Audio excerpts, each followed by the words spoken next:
This Lonely Planet website has lots of useful resources for travelers. I often use this destinations page when I'm starting to plan a trip. To make it easy to get back to a page whenever we want to, we can bookmark it. Once a site is bookmarked, it shows up on a list in the browser. In Internet Explorer, bookmarks are called favorites. The Favorites menu displays the pages that we've already bookmarked. Most of our bookmarks are organized in folders.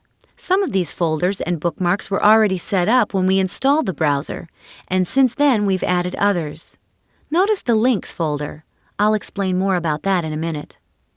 The bookmarks on our main Favorites menu include this one, called NetLingo, which is a handy guide to Internet terms and jargon. When we click it, that page displays. We can search for terms alphabetically and use other resources available on the site. That's how a bookmark works. And remember the Links folder? Bookmarks in that folder display on the Links toolbar, making them even easier to get to. If you're using Netscape Navigator, it's called the Personal toolbar. If it's not displayed on your computer, you can open the View menu and select Show, then select Personal toolbar. To show or hide the toolbar, click the tab at the left end.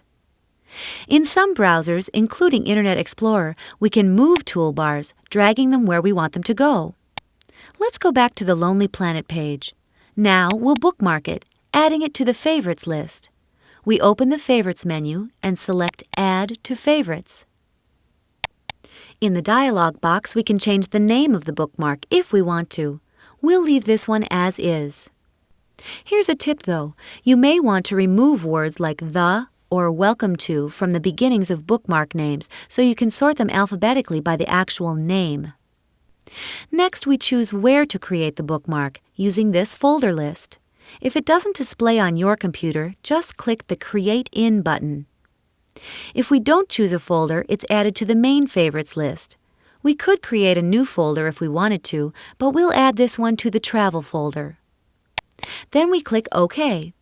Now when we open the Favorites menu and go to the Travel folder, our bookmark is there.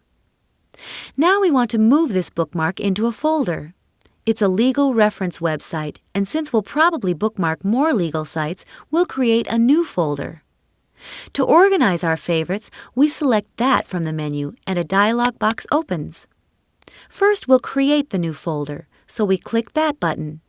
The new folder is added to the bottom of the list, and we type and enter a name for it. Then we select the item we want to move and click the Move to Folder button. Another dialog box asks which folder we want to move it to. We select the Legal folder and click OK. We could also rename or delete items here, but we're done for now, so we click Close. When we open the Favorites menu, the new folder displays. To rearrange the order of items in the list, we just drag an item. The line shows where it will be moved to. When we release the mouse button, it's moved. We close the menu. To show you another way to display the Favorites list, we click the Favorites button and the list displays in the Explorer bar. This is useful if we want to keep it open as we use it. If you're using America Online, bookmarks are called Favorite Places. You add one by clicking the Favorite Places button on the web page window. You display your list by clicking the Favorites button and selecting Favorite Places.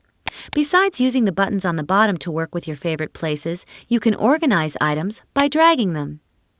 If you're using Netscape Navigator, you display bookmarks with the Bookmark button. You would use Add Bookmark to add a bookmark to the main list, and File Bookmark to file a bookmark in a folder.